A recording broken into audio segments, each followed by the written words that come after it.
नमस्कार विद्यार्थी मित्रांनो, स्वागत आहे आपलं पुन्हा एकदा महाराष्ट्राच्या पहिल्या मराठी नर्सिंगच्या युट्यूब चॅनलवरती.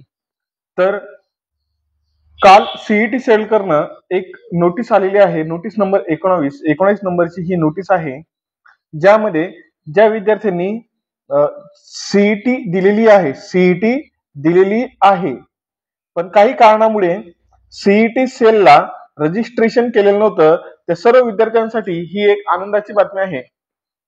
किंवा ज्या विद्यार्थ्यांना कमी मार्कांमुळे रजिस्ट्रेशन करता आलं नव्हतं, ते विद्यार्थी आता पुन्हा एकदा नव्यानं रजिस्ट्रेशन सीईटी सेलच्या पोर्टलवरती जाऊन करू शकतात. त्या संबंधाची ही नोटीस आहे.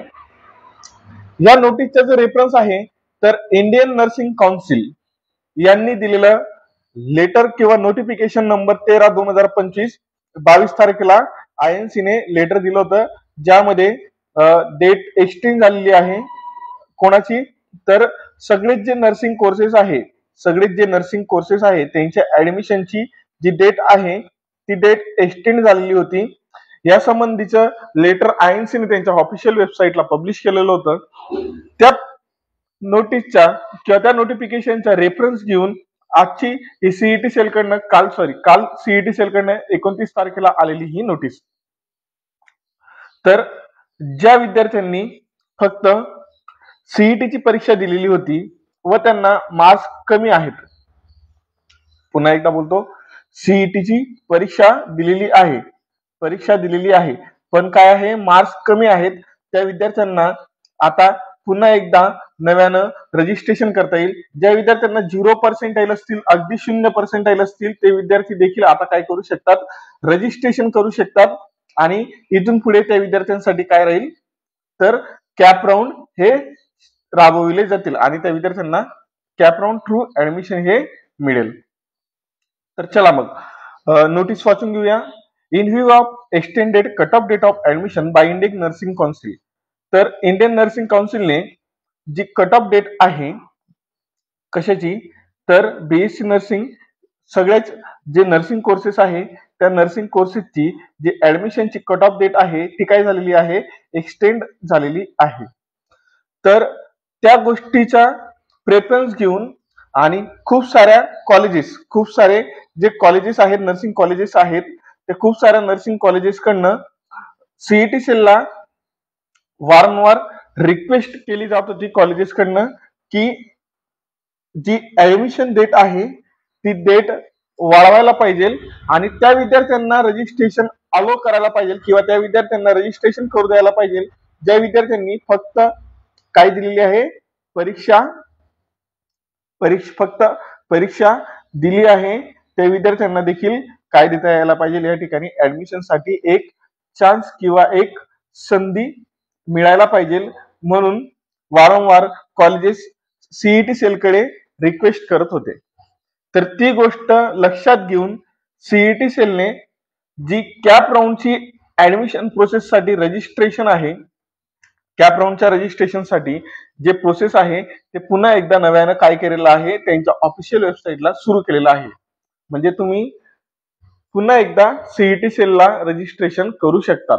पण कोणते विद्यार्थी सीईटी सेलला रजिस्ट्रेशन करू शकतात, तर पहिला ज्या विद्यार्थ्यांनी आधी रजिस्ट्रेशन केलेलं नाही ते विद्यार्थी, बरोबर,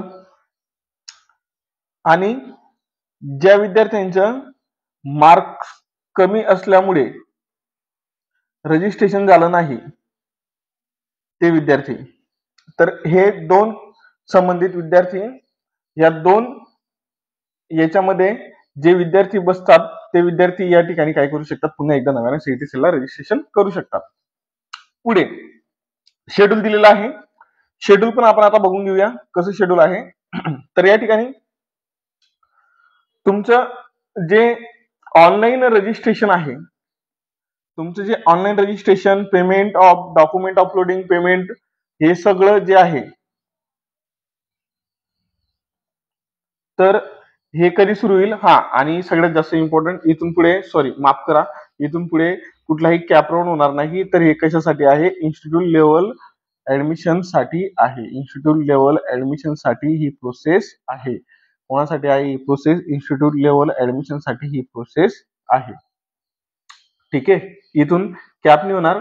तर तुम्ही रजिस्ट्रेशन केल्यानंतर डायरेक्ट कुठे जावं लागेल तुम्हाला? बघा, प्रोसेस सांगतो. रजिस्ट्रेशन केलं. रजिस्ट्रेशन केल्यानंतर तुम्हाला ज्या कॉलेजला ऍडमिशन घ्यायचं आहे त्या सबसिक्वेंट कॉलेजला जाऊन तुम्हाला काय करावं लागेल? ऍप्लिकेशन करावं लागेल. मग तिथून काय होईल? त्यांच्या आय आर होईल. आय आर म्हणजे काय? इन्स्टिट्यूशन लेवल राहून, आणि तिथून तुम्हाला काय घेता येईल? ऍडमिशन हे घेता येईल.